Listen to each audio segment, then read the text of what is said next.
The smirk on Charlotte Vane's face was the first thing everyone noticed. A cold, triumphant curve of red lipstick that screamed victory.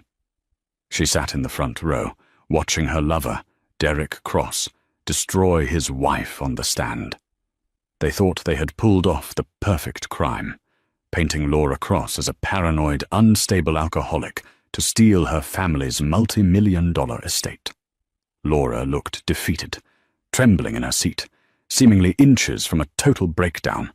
But what Charlotte and Derek didn't know was that the trembling wasn't fear. It was anticipation, because tucked inside an unassuming envelope on the defense table was a digital recorder that had been running when they thought no one was listening, and when Judge Moore hits play, that smirk is going to vanish, right before Charlotte hits the floor. The air inside courtroom 4B of the Travis County Civil Courthouse was stale, recycled, and thick with the scent of impending doom. It was October 12th, a Thursday, and the rain battering the high windows seemed to match the mood of the woman sitting at the defendant's table. Laura Cross, once the vibrant CEO of Cross Atlantic Logistics and a socialite known for her sharp wit and sharper fashion sense, looked like a ghost of her former self. She wore a grey wool cardigan that swallowed her petite frame, her hair pulled back in a messy, low bun. She stared at the mahogany table, her hands gripping a tissue so tightly her knuckles were white. To the gallery, to the press, and most importantly to Judge Harriet Moore, Laura looked like a broken woman. But appearances, as Laura knew better than anyone, were often a carefully constructed lie. Across the aisle sat her husband of 12 years, Derek Cross. He was the picture of grieving concern. His suit was a tailored navy Brooks Brothers, his tie a somber maroon. He leaned forward, whispering something to his high-priced attorney, a man named Bartholomew Bart Hayes, known in legal circles as the Butcher of Austin. And then there was the third point of this toxic triangle. Sitting in the front row of the gallery, directly behind the prosecution, was Charlotte Vane. Charlotte was 24, a former intern at Derek's architectural firm, and she made no effort to hide her presence. She wasn't technically a party to the divorce proceedings, but she was the catalyst. She wore a sleek black dress that was just a shade too tight for a somber court hearing, and her eyes darted between Derek and Laura with a predatory gleam. When Laura dared to glance up, she locked eyes with Charlotte. Charlotte didn't look away.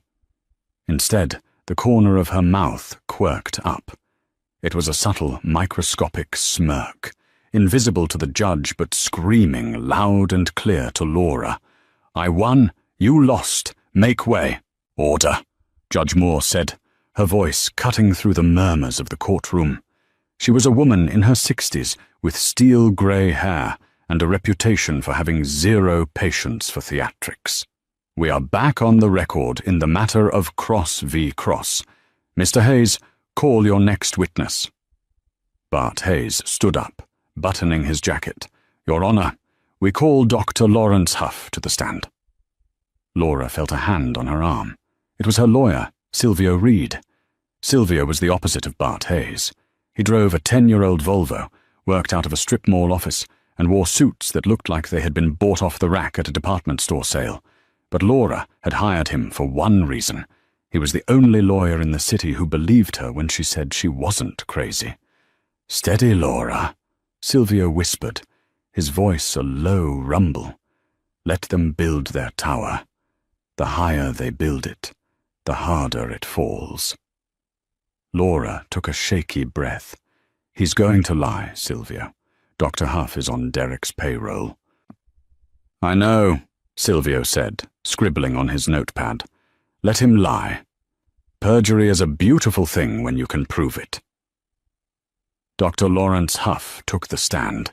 He was a psychiatrist with a hefty consulting fee, known for testifying in high-stakes custody and estate battles. He adjusted his glasses and swore to tell the truth.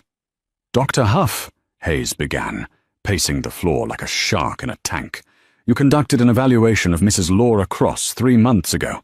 Is that correct?" "I did," Huff replied, his voice smooth and practiced. "And what were your findings?" Huff looked directly at Laura, his expression full of fake pity. "It is my professional opinion that Mrs. Cross is suffering from severe paranoid delusions, exacerbated by acute alcohol dependency. She exhibits signs of early-onset dementia and is incapable of managing her own finances, let alone making rational decisions regarding the joint assets." A gasp rippled through the gallery. Laura closed her eyes. It was the narrative Derek had been spinning for a year. He had gaslit her, moved her keys, changed passwords, and even spiked her evening tea with sedatives to make her slur her words at dinner parties. He had manufactured a breakdown, brick by brick. "She believes," Huff continued, "that her husband is conspiring against her. She believes she is being followed.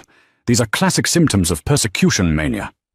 "So in your opinion," Hayes pressed, "if the court were to leave the Cross family estate in her hands, it would be disastrous?" "It would be negligent," Huff said firmly. "She needs institutional care, not a checkbook." Derek wiped a non-existent tear from his eye.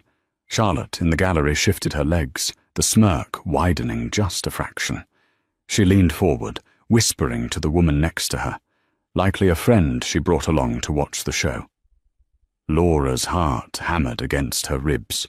It was infuriating to sit there and be dissected, to have her intelligence insulted by a man she had never met until Derek forced the appointment. "Your witness," Hayes said, sitting down with a satisfied thump. Silvio Reed stood up slowly. He didn't rush. He looked like a confused uncle trying to find his reading glasses. He shuffled some papers, scratched his head, and walked towards the witness stand.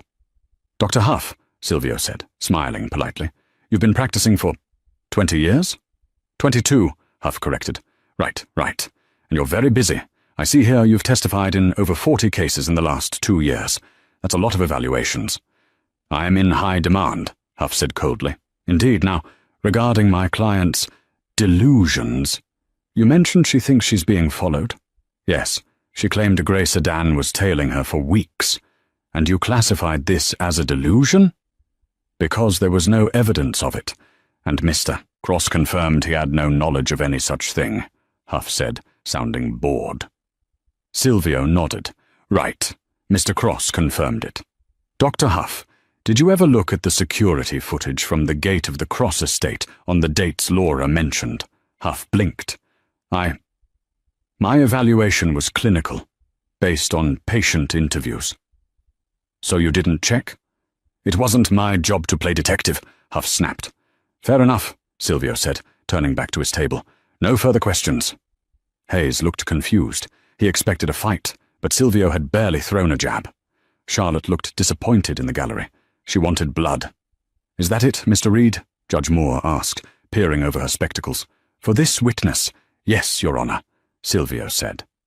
Laura looked at Silvio, panic rising in her throat. "Why didn't you ask him about the payments?" she hissed. "We know Derek paid him double his usual fee." "Not yet," Silvio whispered, his eyes hard. "We need Derek on the stand. We need him to commit to the lie under oath.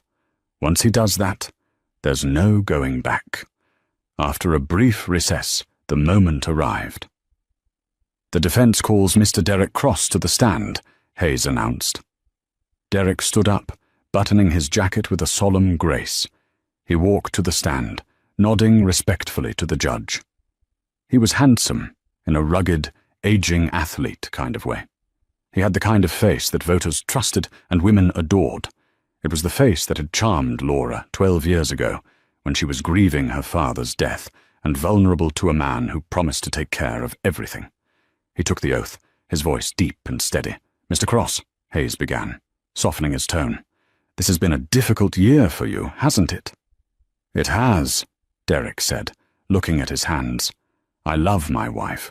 I've always loved Laura. Watching her deteriorate like this, it's been the hardest thing I've ever had to do." "You've tried to get her help?" "Countless times," Derek said, looking up with earnest eyes. "I hired the best doctors. I tried to get her into rehab in Malibu. She refused. She accused me of trying to lock her away. And the finances? Hayes asked. Why are you petitioning for full control of the Cross family trust? Because she's spending it erratically, Derek lied smoothly. She's vulnerable to scams. She buys things she doesn't remember. I'm just trying to protect what her father built. I don't want the money for myself. I make my own living. I just want to make sure there's something left for her care. It was a masterful performance. If Laura didn't know him, she would have believed him. Mr. Cross, Hayes said, lowering his voice. There have been rumors, allegations from your wife, about infidelity, about a woman named Charlotte Vane. The courtroom went silent. In the gallery, Charlotte froze, her face a mask of innocent shock. Derek sighed, a sound of long-suffering patience. Laura, her paranoia fixes on people. Charlotte is a junior associate at my firm. She's young, ambitious, and talented. I've mentored her, yes. But that's all. Laura sees a young woman and invents a threat. It's a symptom of her condition. It's tragic, really. She's destroyed this poor girl's reputation because of her delusions. Laura felt bile rise in her throat. Poor girl.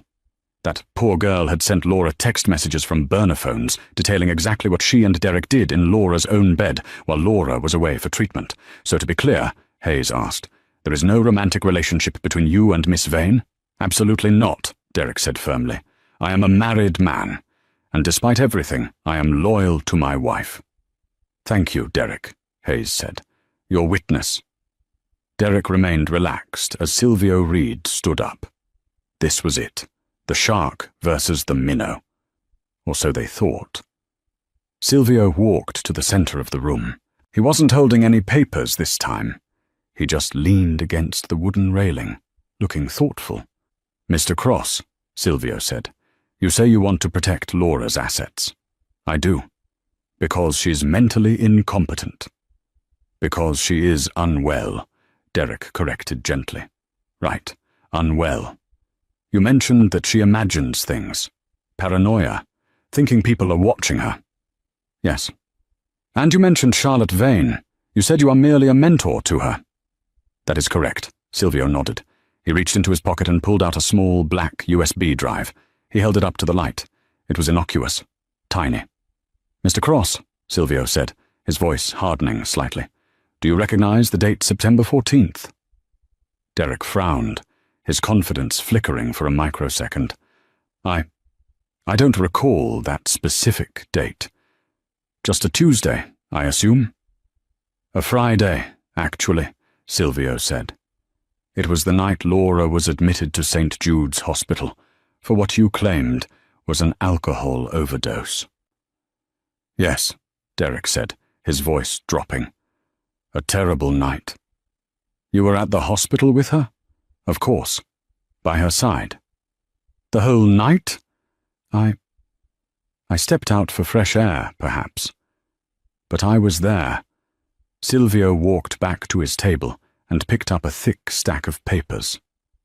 See, that's interesting, because we have sworn affidavits from the nursing staff that you left the hospital at 9:15 p.m. and didn't return until 7 a.m. the next morning. Derek shifted in his seat. I must have gone home to shower. I was exhausted. Home, Silvio repeated. To the estate. Yes. And you were alone? Derek narrowed his eyes. Yes, I was alone. Silvio turned to the judge. Your Honor, I would like to submit Defense Exhibit C. This involves CCTV footage from the Cross estate, but also something else. Something Mr. Cross isn't aware exists. Hayes jumped up. Objection! Ambush! We haven't seen this evidence. On the contrary, Silvio said calmly. I emailed these files to Mr. Hayes's office this morning at 8 a.m., adhering to the 24-hour discovery rule for rebuttal evidence. Perhaps if you checked your inbox, instead of rehearsing your opening statement, you'd know. Judge Moore suppressed a smile. Overruled. Proceed, Mr. Reed. Silvio plugged the USB drive into the court's AV system. A large screen descended from the ceiling. "Now, Mr. Cross," Silvio said, "Laura has been paranoid.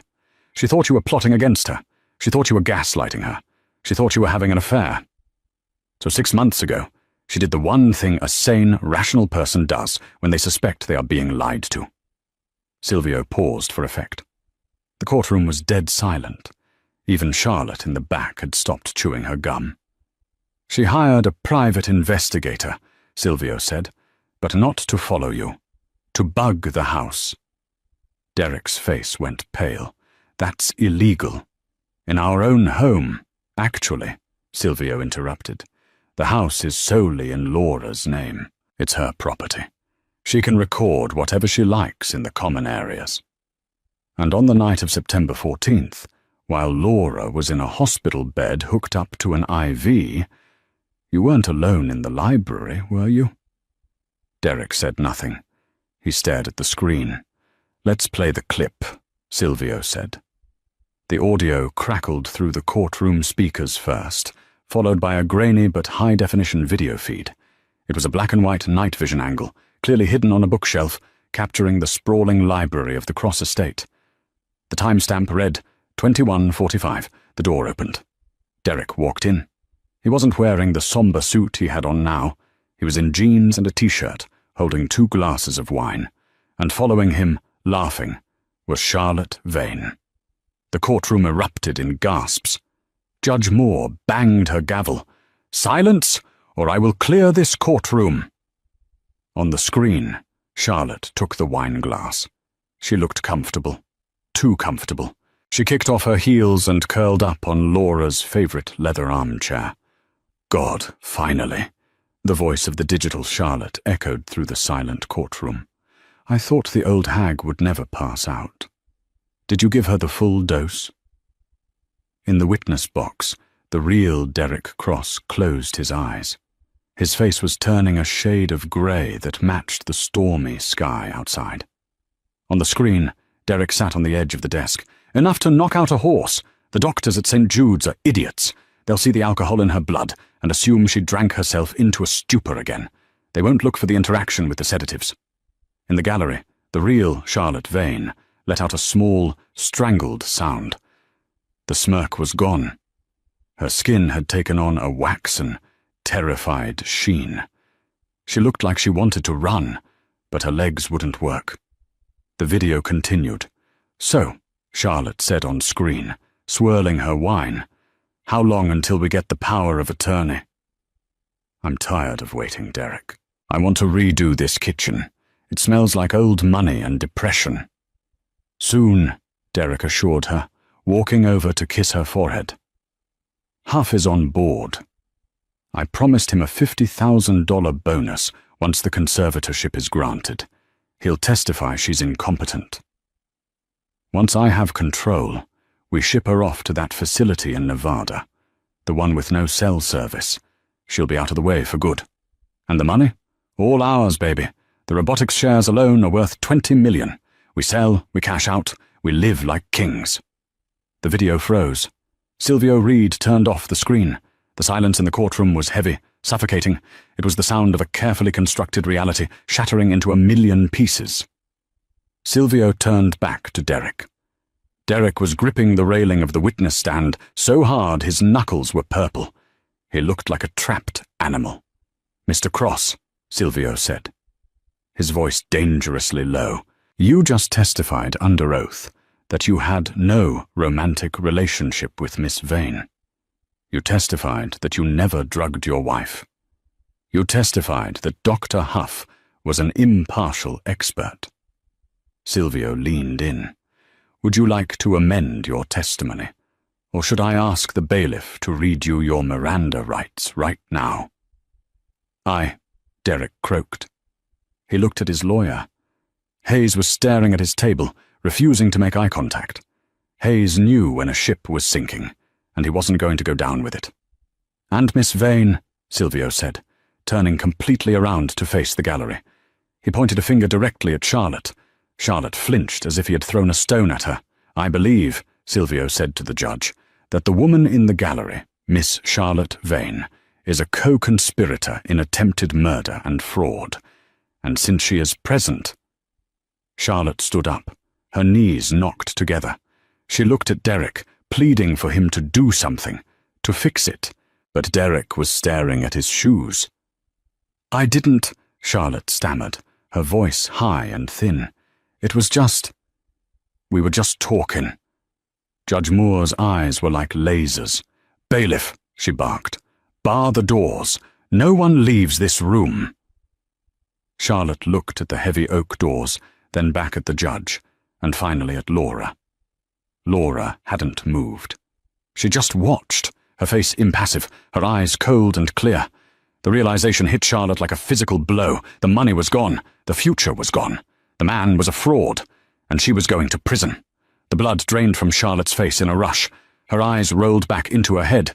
She swayed once, twice, and then, with a soft thud that echoed in the silent room, she collapsed into the aisle, passing out cold. "Medical assistance!" Judge Moore shouted. But Laura didn't look at the unconscious girl. She looked at her husband. "Well, Derek," Laura said softly, her voice carrying through the stunned room, "it looks like you're finally alone." The chaos that followed Charlotte Vane's collapse was absolute, a cacophony of shouting voices and shuffling feet that shattered the decorum of the courtroom. Judge Moore was hammering her gavel with the rhythmic intensity of a blacksmith forging steel. "Clear the gallery. I want this courtroom secured immediately. Bailiff, take Mr. Cross into custody." Derek Cross stood frozen in the witness box. The confident, grieving husband mask had disintegrated, leaving behind a terrified, hollow shell. He looked at the screen where his own voice had just condemned him, then at the unconscious form of his mistress being attended to by court security, and finally at his lawyer. "Bart!" Derek screamed, desperation cracking his voice. "Bart, do something! Object! Tell them it's a deep fake! It's AI! Tell them!" Bart Hayes, the butcher of Austin, was already packing his briefcase. He didn't look up. His face was pale, his lips pressed into a thin, grim line. He knew the difference between a difficult case and a career-ending catastrophe. He had just suborned perjury, unknowingly perhaps, but the optics were lethal. "Bart!" Derek yelled again as a burly bailiff grabbed his arm. Hayes paused, snapping his briefcase shut. He looked at Derek with a mixture of disgust and professional detachment. "Mr. Cross, I am withdrawing as your counsel effective immediately. You have perjured yourself, implicated me in a fraud scheme, and frankly, I need to call my malpractice carrier. Don't call my office." Derek's jaw dropped. "You can't leave me." "Watch me," Hayes muttered, pushing past the bar and striding out of the courtroom without looking back. Laura watched it all from her seat. She hadn't moved. She was an island of calm in the hurricane.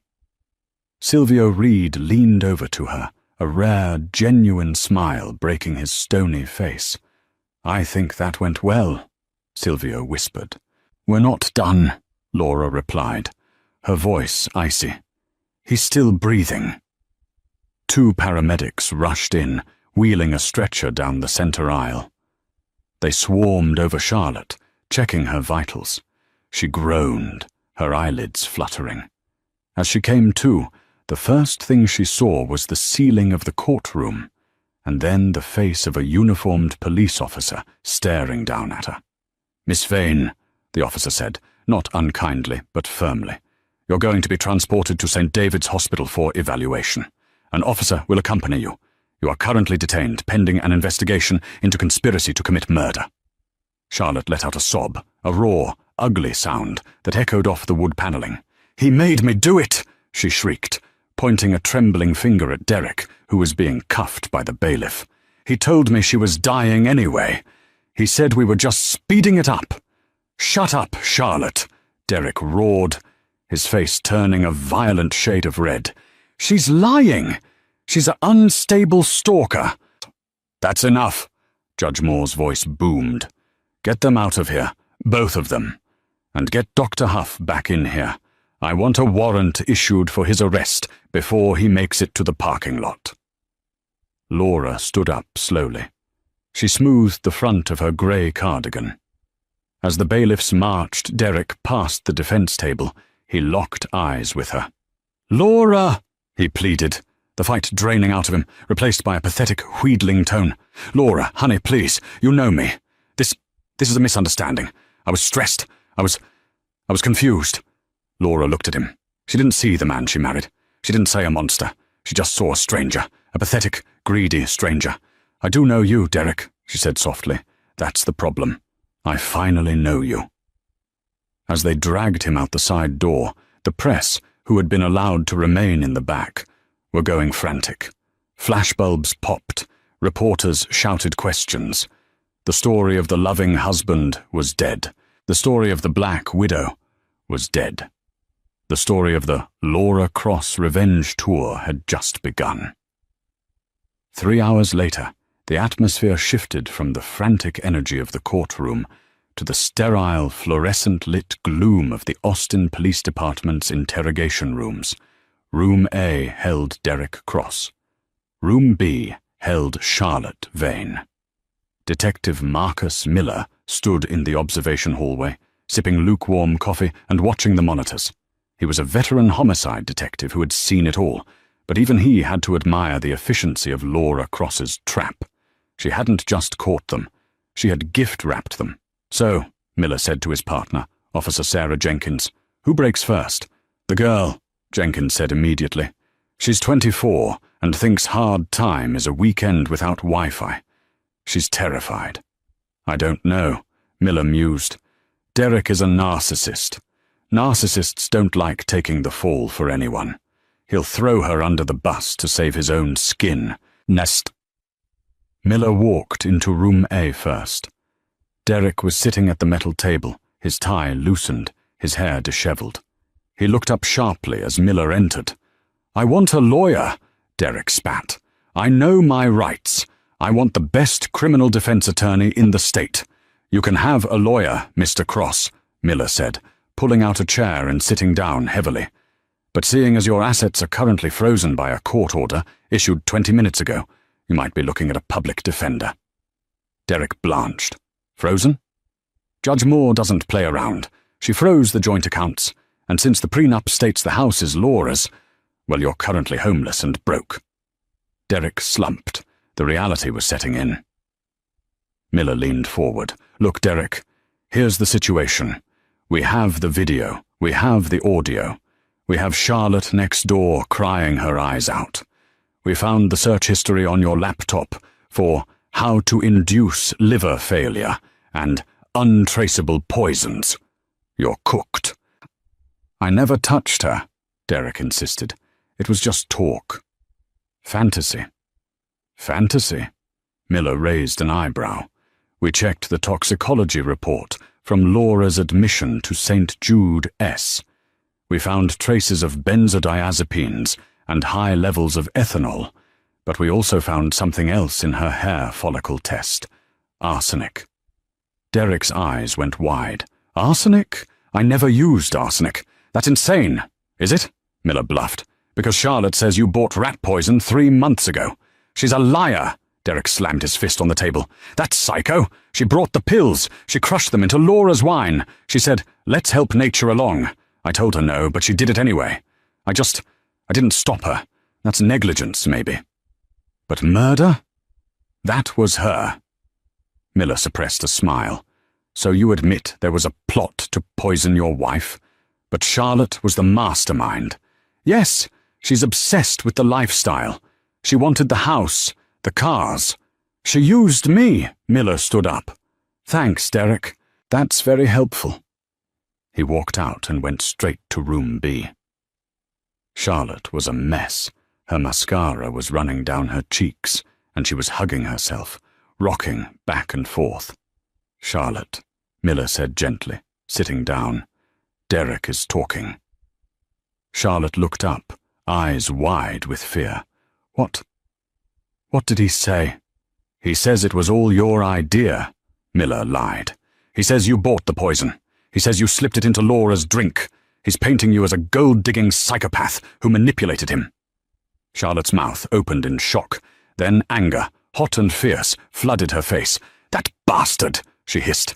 "That lying, cowardly bastard! He's cutting a deal, Charlotte," Miller said. "He's going to testify against you. Unless what? Unless you tell us the truth. All of it. The dates, the times, the specific drugs. If you cooperate, the DA might look at a plea for conspiracy instead of attempted murder." Charlotte didn't hesitate. The dam broke. "It started in June," she sobbed. "He said Laura was taking too long to die. He stole prescription pads from Dr. Huff's office. Huff left them out on purpose. Derek wrote the scripts for sedatives. He made me pick them up at pharmacies in different towns so it wouldn't be traced to him.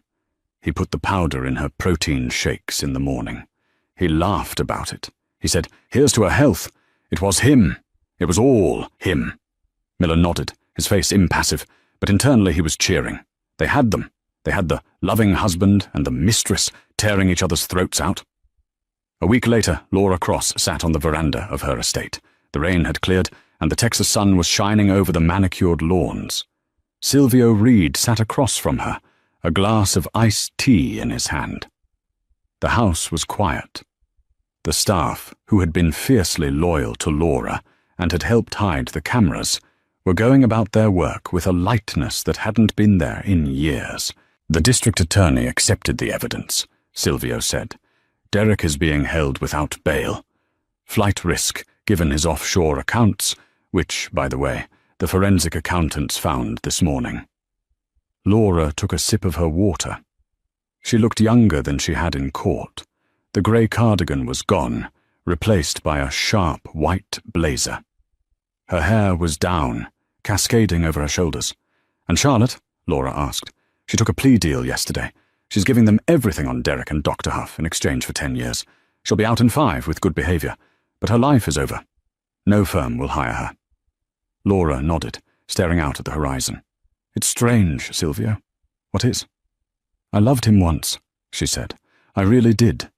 When my father died, I felt like I was drowning. Derek was the life raft. I didn't realize the raft was leaking until it was almost too late." Silvio set his glass down.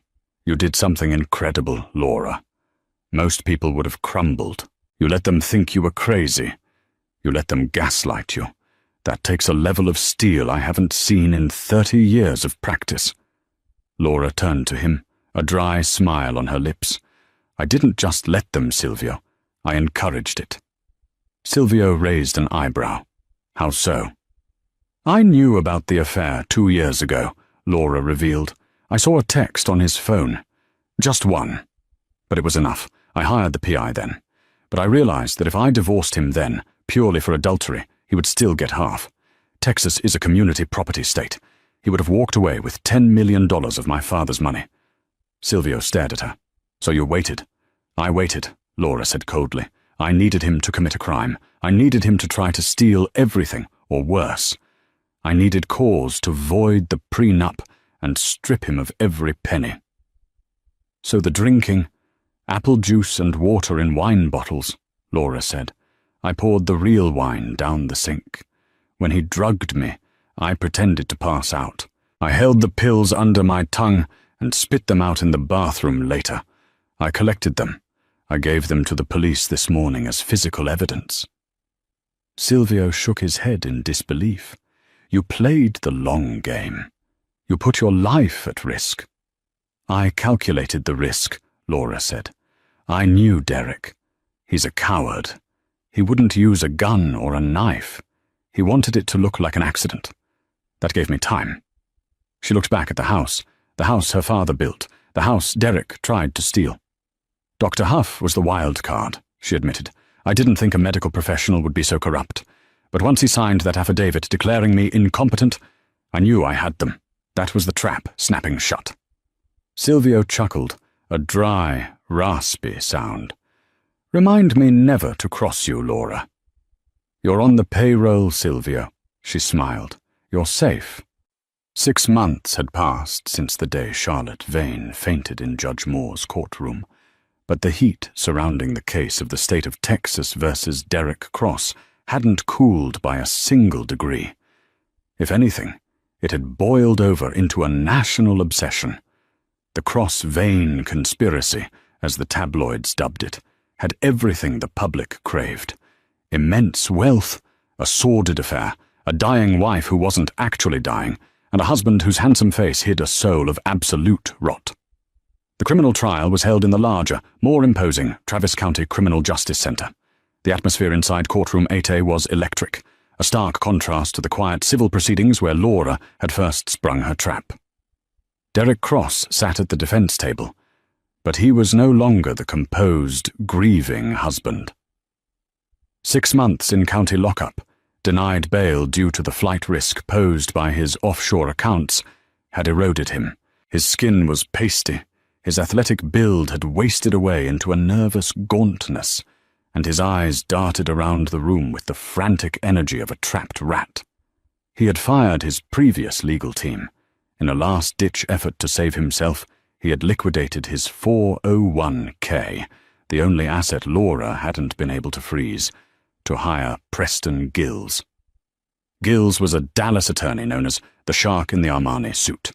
He was theatrical, aggressive, and morally flexible. His strategy was simple and desperate: the Gone Girl defense. He planned to argue that Laura Cross was a mastermind who had psychologically manipulated a weak husband and a naive mistress into a role play that she then framed as a crime. It was a ludicrous theory, but Gills was a master of smoke and mirrors.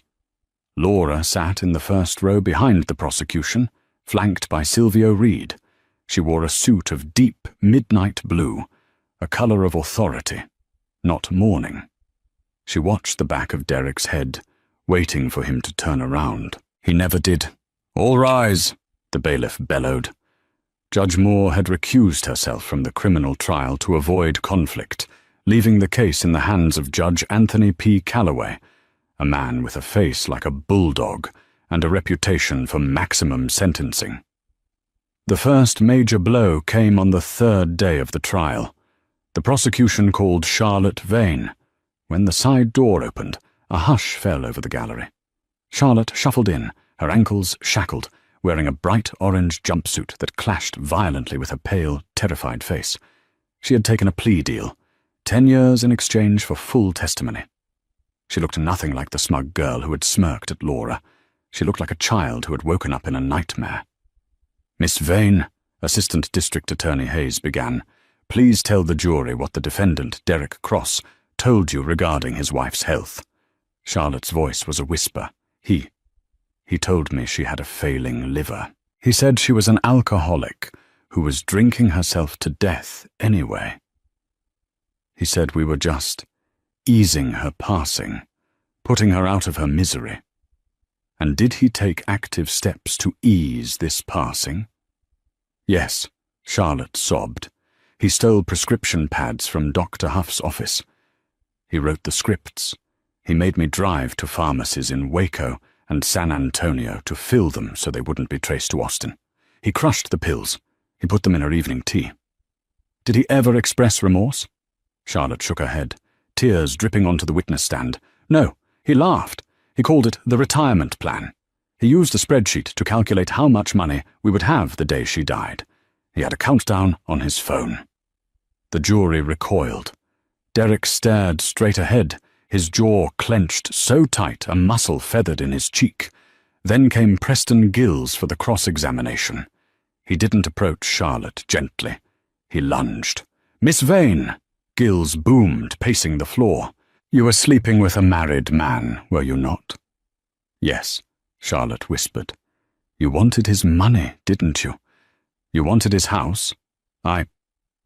You said in the video, and I quote, 'I want to redo this kitchen.' Is that correct?" "Yes." "So isn't it true," Gills leaned in, his voice dripping with venom, "that you were the driving force? That you were a scorned woman who realized the money wasn't coming, so you decided to flip on the man you couldn't control? Isn't it true that Derek Cross never administered a single pill, and that you did it all?" "No," Charlotte shrieked, her composure breaking. "He made me. He said if I didn't help him, he'd fire me and ruin my career. He told me he loved me. He used you." Gills sneered. "And now you're using the court to get revenge for a broken heart." It was brutal. Gills managed to plant a seed of doubt, not that Derek was innocent, but that perhaps Charlotte was the true architect of the murder plot. The defense's momentum hit a brick wall when Dr. Lawrence Huff took the stand. Huff, unlike Charlotte, hadn't taken a plea deal quickly enough. He was facing charges of medical malpractice and conspiracy. He testified with a bitter, resentful monotone. "Mr. Gills," the prosecutor asked on redirect, "why did you sign the affidavit declaring Laura Cross incompetent?" "Because Derek Cross paid me to," Huff stated flatly. "How much?" $50,000 initially, with a promise of $200,000 once he gained power of attorney over the estate.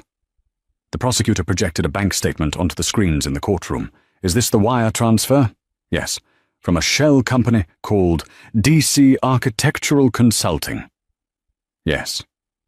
Derek's lawyer tried to object, claiming hearsay, but the paper trail was ironclad.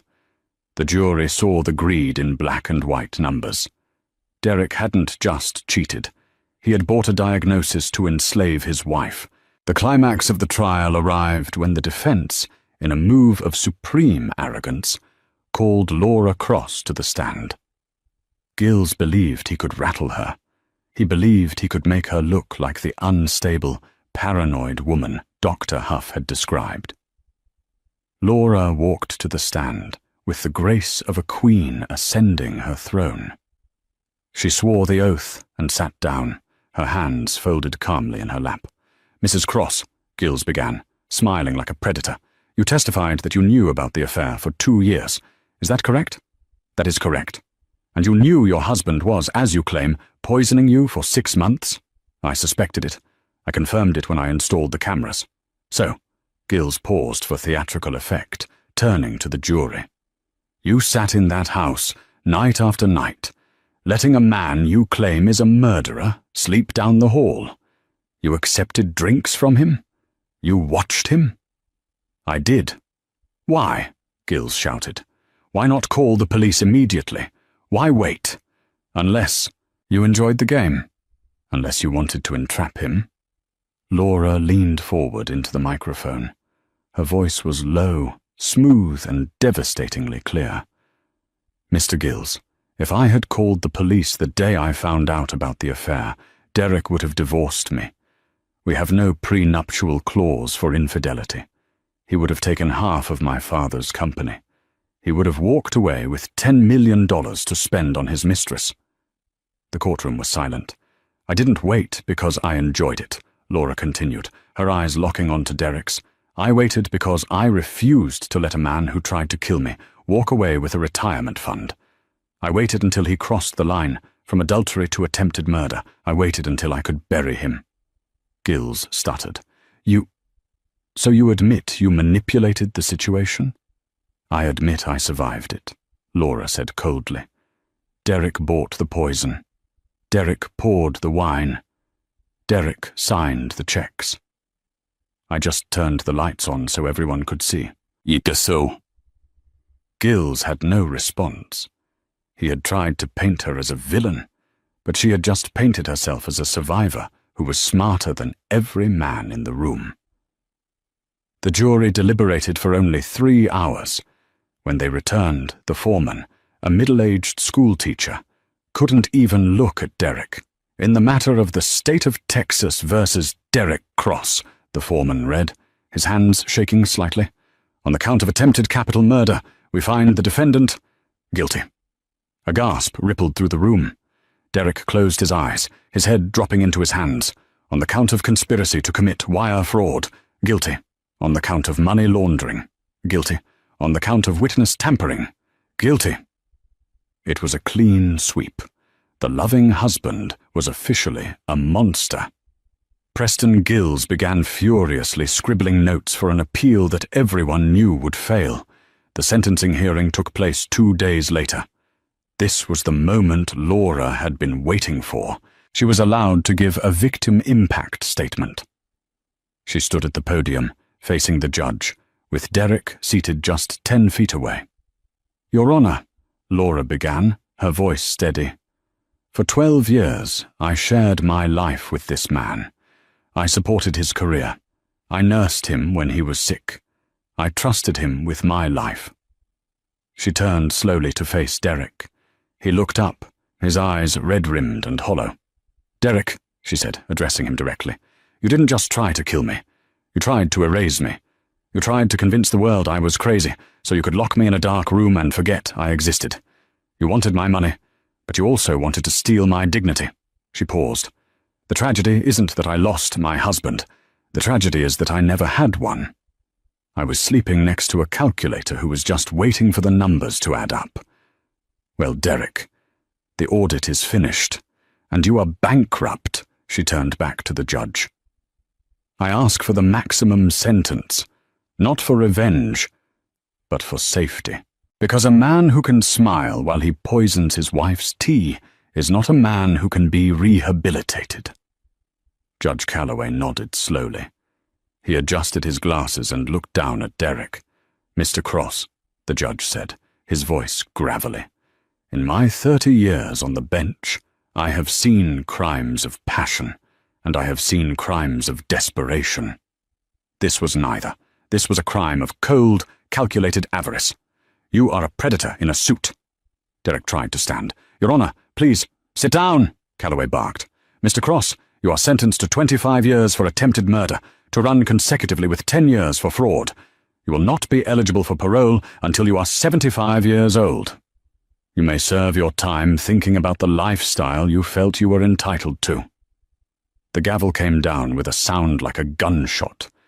The bailiffs moved in immediately. There were no gentle touches this time. They hauled Derek up by his arms. He looked back at the gallery, searching for anyone. Charlotte, his lawyer, a friend. But Charlotte was already in a cell. His lawyer was packing his bag, and his friends had abandoned him the moment the indictment came down. He looked at Laura one last time. "Laura," he mouthed. It wasn't a plea. It was just a recognition. He finally saw her. He finally saw the lioness. Laura didn't smile. She didn't wave. She simply watched him until the side door closed, swallowing him into the system. Outside the courthouse, the steps were mobbed. The rain had returned, a light drizzle that made the pavement shine. Silvio Reed held a large black umbrella over Laura's head as they descended the stairs towards the waiting press. Mrs. Cross, is it true you're suing the architectural firm?" "Mrs. Cross, what will you do now?" Laura stopped at the bottom of the stairs. She took a deep breath of the wet, cool air. It tasted like ozone and freedom. She looked at the cameras, her face unreadable behind dark sunglasses. "Justice was served," she said simply. "The trash has been taken out." "What's next for you, Laura?" a reporter shouted. "You have the estate, the company, everything. What are you going to do with your freedom?" Laura paused. A small, genuine smile touched her lips for the first time in months. She thought about the empty, silent mansion on the hill. The mansion that had been a prison, then a crime scene, and was now just a house. "Well," Laura said, her voice light, "I have a kitchen to renovate. It smells like old money and bad memories. I'm thinking of knocking down some walls. I want an open concept. I want to be able to see everything coming." She ducked into the waiting car, the door thudding shut with a solid, reassuring weight. As the driver pulled away, merging into the Austin traffic, Laura Cross leaned back in the leather seat. She pulled her phone out and opened her contacts. She scrolled down to Derek Cross. She pressed delete. Then she scrolled to Charlotte Vane. Delete. She put the phone down and looked out the window. The rain was stopping. The sun was breaking through the clouds, bathing the city in gold. It was a good day to start over. And that, my friends, is the chilling conclusion to the story of Laura Cross. She didn't just survive. She conquered. She proved that when you back a woman into a corner, you'd better make sure she doesn't have a plan, and a recording device. Derek and Charlotte are rotting in prison, and Laura is living her best life, free of the toxic weight that dragged her down. It's a brutal lesson, Be careful who you trust, and never underestimate someone's will to survive. If this story kept you on the edge of your seat, please hit that like button. It seriously helps the algorithm and lets me know you enjoy these deep dive storytelling videos. Subscribe and turn on notifications so you're the first to hear the next twist-filled saga. What would you have done in Laura's shoes? Would you have called the cops immediately? Or would you have played the long game like she did to ensure they lost everything? Let me know in the comments below. I read every single one. Until next time, stay sharp and watch your six.